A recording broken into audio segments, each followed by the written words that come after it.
Bueno, buenos días a todos, soy María y les voy a presentar el trabajo realizado por mis compañeras Aymara e Iria, estudio y evolución de casos clínicos con terapias integradas. Consiste en la exposición de 4 casos con diversos diagnósticos tratados de manera individualizada. Hemos escogido estos casos por su complejidad debido a la escasa bibliografía que hay en lo referente al manejo de la terapia visual.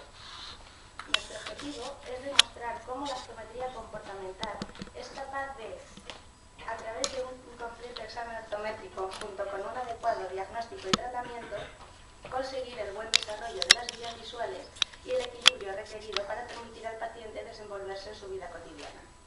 Dado que cada paciente es único, es necesario que el plan de tratamiento sea personalizado y por ello se hace imposible crear un protocolo estándar que englobe todas las alteraciones que existen.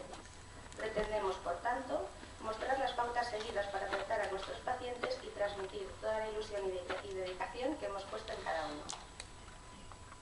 Para ello vamos a seguir este índice, donde comenzaré con una breve introducción, daré unas pinceladas sobre la vía visual y neuroplasticidad, hablaremos de material y método, así como de la terapia visual. Después mis compañeras continuarán con la exposición de los casos, finalizando con nuestra conclusión.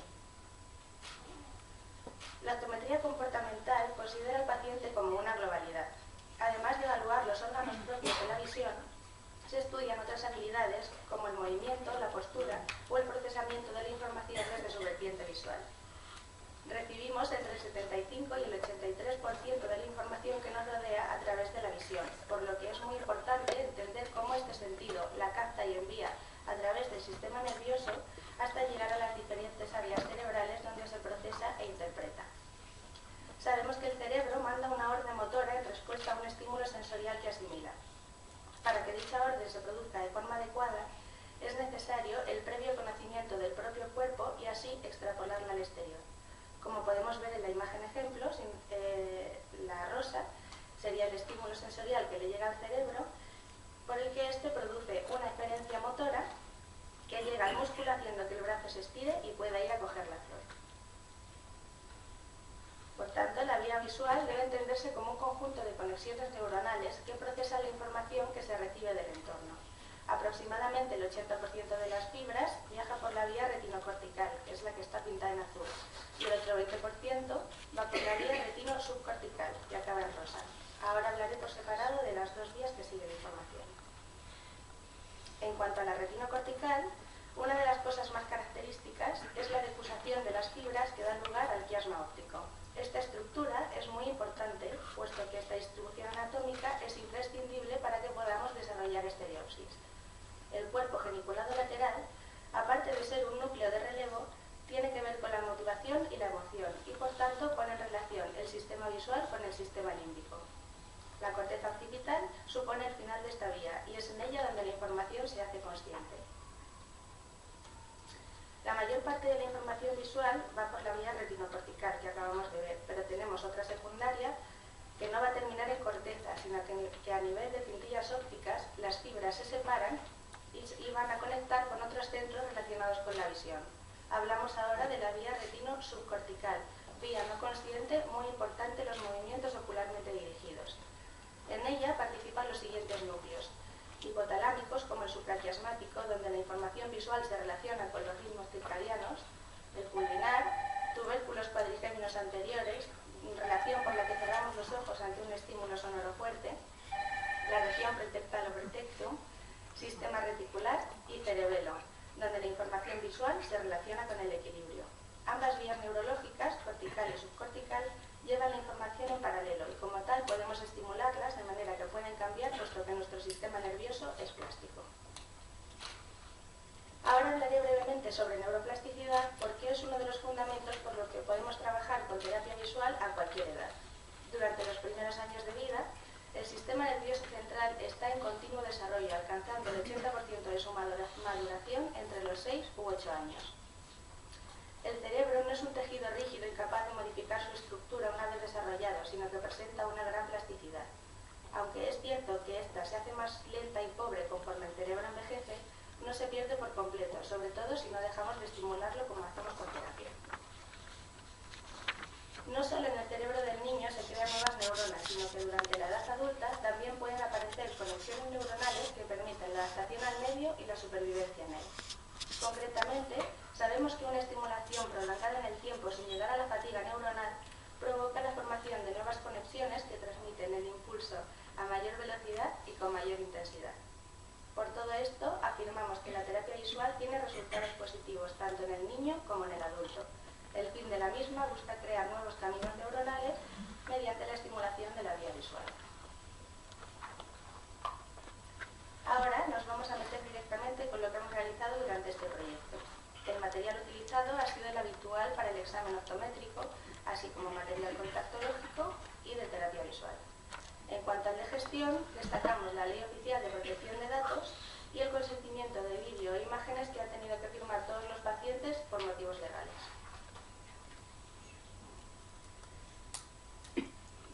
Podemos decir que en la terapia visual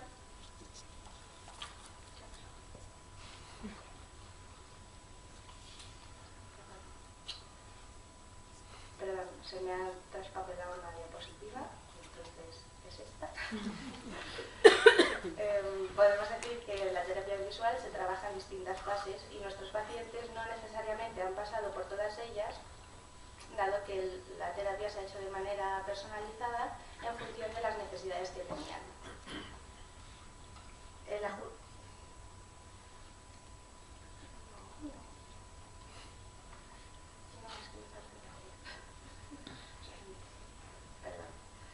También me gustaría contar brevemente el método utilizado, o sea, el método seguido.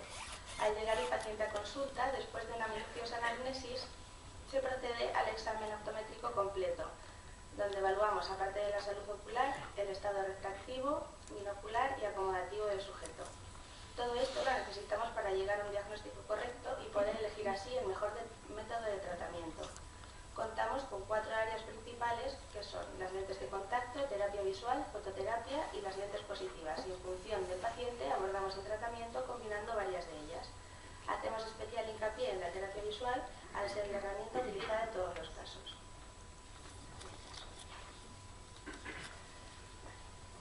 En cuanto podemos, el ajuste de la dificultad en cada ejercicio es fundamental para conseguir mejores resultados en la terapia. Como he mencionado antes, una estimulación prolongada sin llegar a la fatiga neuronal provoca nuevas conexiones que transmiten más rápido y con mayor intensidad. Por ello, en cuanto es posible, aumentamos la dificultad introduciendo demanda vestibular, propioceptiva y cognitiva. Ahora les dejaré con mi compañera Inara, que va a continuar con la exposición de 2 de los 4 casos clínicos.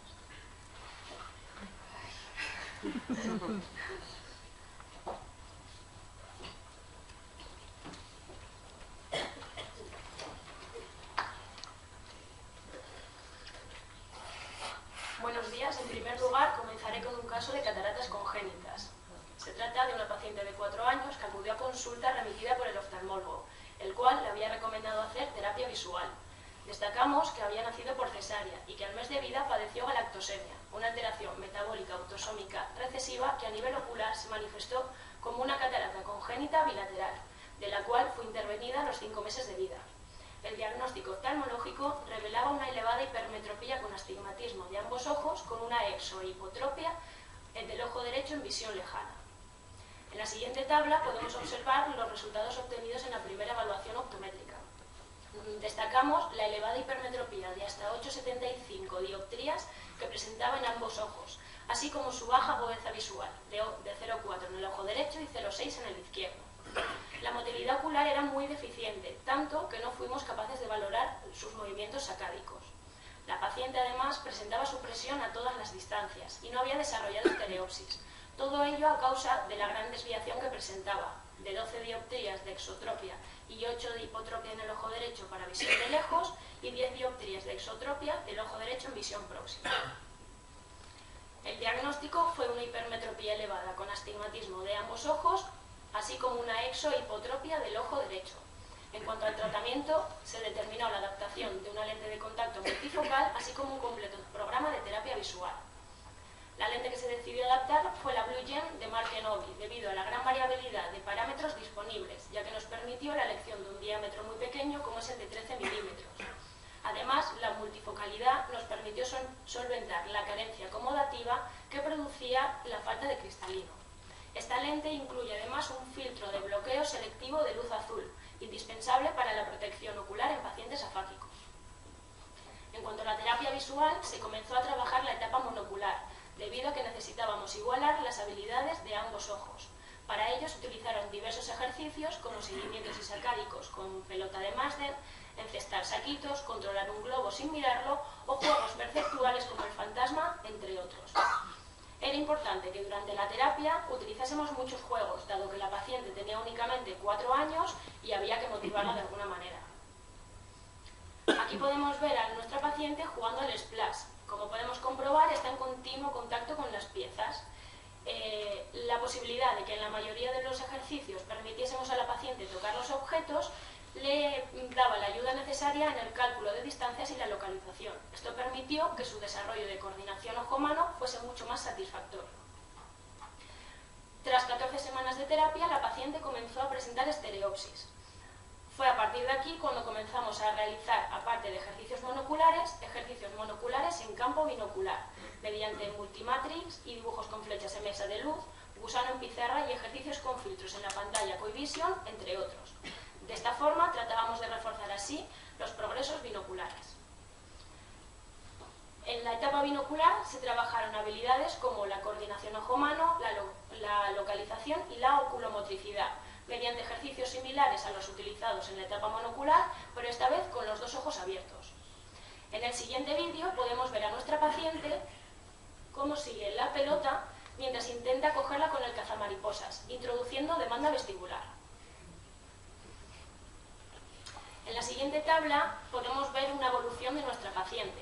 Podemos resaltar que tras 32 semanas de terapia ya presenta una agudeza visual unidad en ambos ojos, así como fusiona todas las distancias y una estereopsis de 100 segundos de arco. Además, cabe resaltar la disminución importante de su desviación, ya que hemos pasado de tener 12 dioptrías de exotropia a únicamente 4, habiendo desaparecido por completo el componente vertical.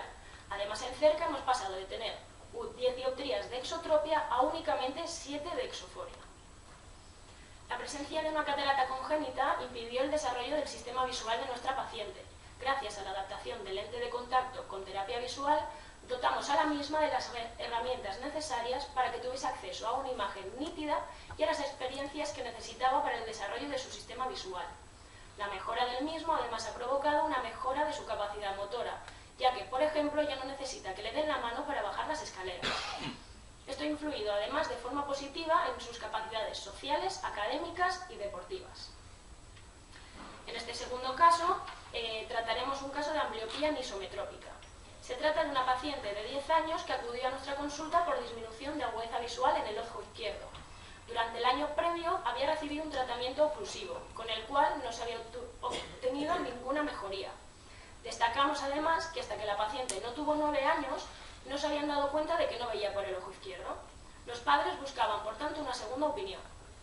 En la siguiente tabla de los datos optométricos podemos resaltar la hipermetropía de hasta 6 dioptrías que presenta en el ojo izquierdo frente a la neutralidad refractiva del ojo derecho, con los efectos de aniseiconia que esto conlleva. Presentaba una agudeza visual muy reducida, de 0,2 en el ojo izquierdo, lo que hacía que sus movimientos oculares fuesen mucho más ralentizados en comparación con los del ojo derecho. Su sistema emergencial acomodativo era deficiente y la profunda supresión del ojo izquierdo había impedido el desarrollo de estereopsis. El tratamiento obtenido fue una ambliopía anisometrópica unilateral del ojo izquierdo por hipermetropía elevada. El tratamiento propuesto incluía la adaptación de una lente de contacto para el ojo izquierdo, así como un programa de terapia visual. En este caso, la lente que se decidió adaptar fue la Biofinity Toric, gracias a la cual eliminamos el efecto de aniseiconía que provocaba la diferencia de graduación entre ambos ojos. También comenzamos a trabajar la terapia visual en fase monocular, debido a que necesitábamos mejorar las habilidades del ojo izquierdo en la medida de lo posible. Para ello se utilizaron ejercicios como cartas de Hart con lente negativa, pelota de Marsden, construcción de torres y control de globos o pelotas sin mirarlas, entre otros.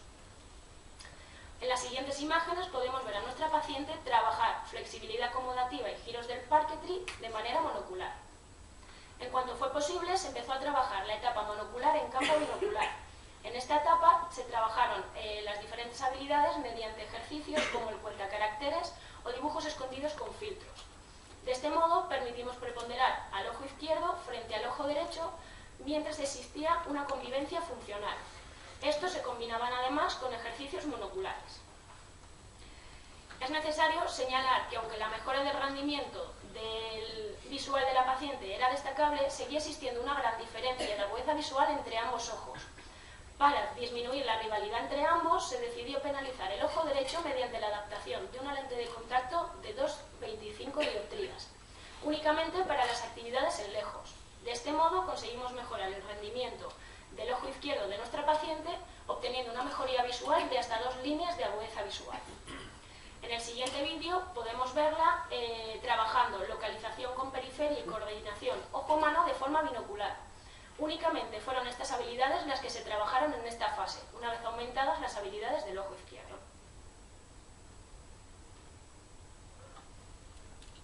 En la tabla de evolución podemos destacar que la paciente ya presenta fusión hasta 3 metros y ha comenzado a desarrollar estereopsis.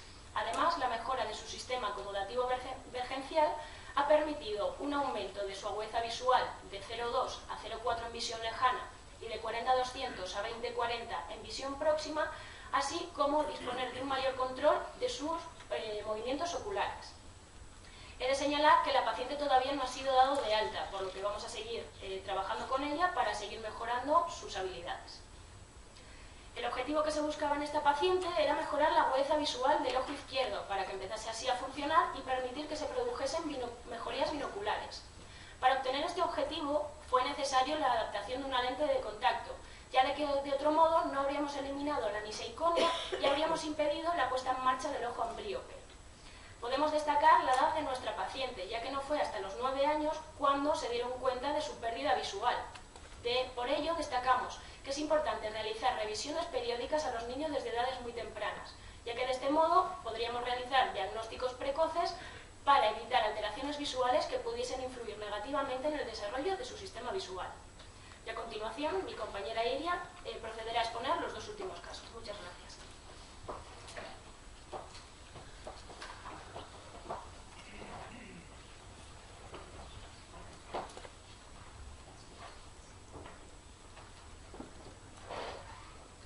Ahora procederé a exponer un caso de disfunción acomodativa. Se trata de un paciente de 11 años que nació por cesárea con desarrollo motor alterado, especialmente en el gateo. En cuanto a su historia ocular, acudió al oftalmólogo por disminución de agudeza visual en ambos ojos. Le prescribió gafas de miopía, pero la madre acudió a nosotros para una segunda opinión. En cuanto al examen otométrico, destacamos que se obtuvo una agudeza visual binocular en lejos sin corrección de 0,7.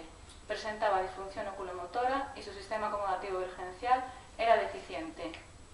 En cuanto al NOT, obtuvimos valores negativos, indicando que el paciente hiperacomodaba y presentaba supresión alternante intermitente en todas las distancias y, por lo tanto, una estereosis pobre de 100 segundos de arco.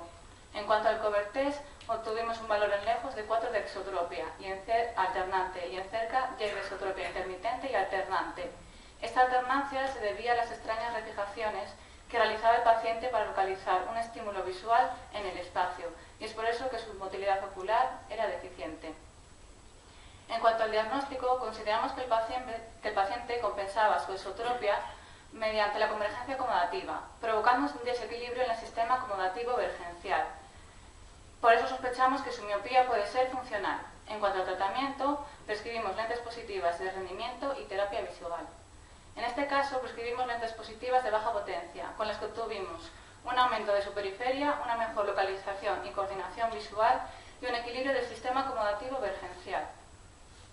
En cuanto a la terapia, empezamos en monocular. Nos centramos en el sistema acomodativo para mejorar la localización y la propiocepción. Además de trabajar acomodación y localización, trabajamos oculomotricidad, periferia y habilidades perceptuales, con ejercicios con flipes, pelota de Martens, enhebrar avalorios y juegos perceptuales como el tricky fingers, entre muchos otros.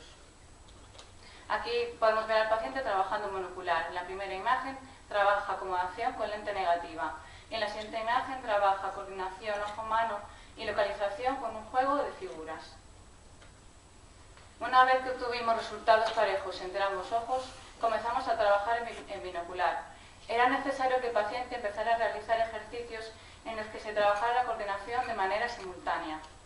Además de trabajar localización y periferia, nos centramos en aumentar sus rangos vergenciales, trabajando con los lectogramas.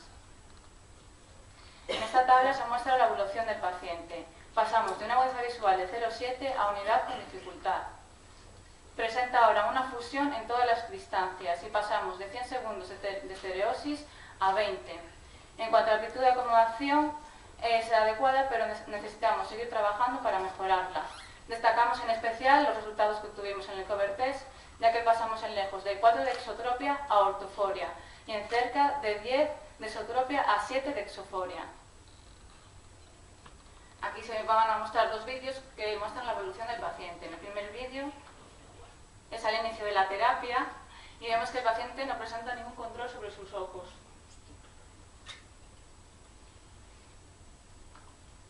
Y después de varias sesiones de terapia vemos como el paciente presenta mayor coordinación de sus ojos y mejor localización del estímulo visual. Es notable el cambio.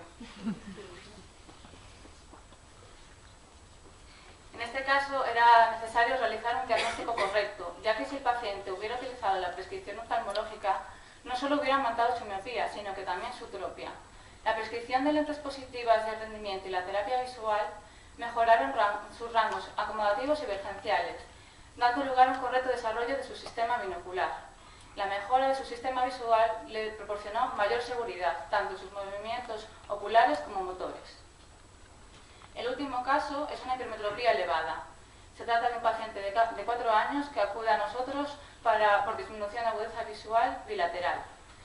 En cuanto a su historia clínica, es un trillicio que nació con un peso inferior de 1,5 kg. Tuvo que ser hospitalizado durante 3 semanas y precisó de oxígeno en gafa. En las revisiones posteriores todo estaba normal. En cuanto al diagnóstico oftalmológico, fue ambliopía bilateral por hipermetropía elevada. Fue tratado con atropina, pero no mejoró su agudeza visual. Por lo tanto, le realizaron potenciales evocados, descartando una causa orgánica. En cuanto al examen optométrico realizado, destacamos que obtuvimos una hipermetropía elevada de más 11 en el ojo derecho y más 11,50 en el izquierdo, con astigmatismo en ambos ojos. Una agudeza visual en ambos ojos en lejos de 0,4. Presentaba disfunción oculomotora y su sistema acomodativo vergencial era deficiente. Presentaba supresión alternante con el ojo derecho en visión lejana y, por lo tanto, una ausencia total de estereopsis. Destacamos que en el cover test obtuvimos ortoforia tanto lejos como en cerca. Esto se debe a que era imposible que su acomodación compensara toda su elevada hipermetropía y por eso no se desarrolló una endotropia acomodativa. En cuanto al diagnóstico, es una ambliopía bilateral por hipermetropía elevada. El tratamiento a seguir fue adaptación de lentes de contacto, fototerapia y terapia visual. La mejor opción de corrección óptica eran las lentes de contacto, ya que la imagen se formaba en el mismo plano, no cambiaba su tamaño y no generaba aberraciones. Además, en este caso era imprescindible, ya que el paciente presentaba una gran deprivación de sus vías visuales. La lente escogida fue la Brookies de Markenovi. Es una lente especializada para pacientes pediátricos y la graduación con la que se obtuvo mejor binocularidad en lentes de contacto es la descrita en la diapositiva. Además, realizamos fototerapia, que es una técnica no invasiva de longitudes de onda de luz visibles, que estimulan la vía visual. Realizamos 30 sesiones y obtuvimos una mejora de su agudeza visual de casi 3 líneas y pasamos de no tener estereosis a desarrollar 40 segundos de arco. En cuanto a la terapia visual, se inició en monocular debido a la baja agudeza visual que presentaban ambos ojos. Se trabajaron distintas habilidades con ejercicios con lente negativa, pelota de Marsden, pantalla Quick Vision, entre muchos otros.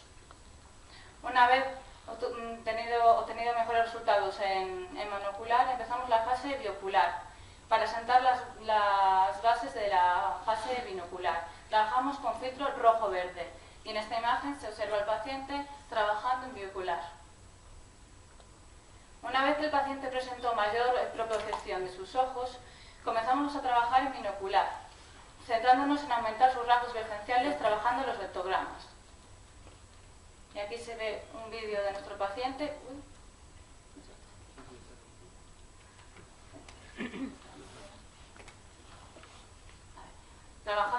paciente, coordinación ojo-mano y localización, introduciendo la demanda vestibular. En el siguiente cuadro vemos la evolución del paciente. Obtuvimos una mejora en su agudeza visual de 0,4 a 0,7 y de no tener estereosis a desarrollar 30 segundos de arco. Este paciente presentaba un elevado error refractivo, por lo tanto su sistema visual era muy deficiente. La adaptación de lentes de contacto junto con la fototerapia no solo nos permitió obtener resultados de manera más rápida, sino que de una forma más eficaz. La combinación de estas tres terapias provocó una mejora en sus habilidades visuales y, por lo tanto, de su coordinación motora.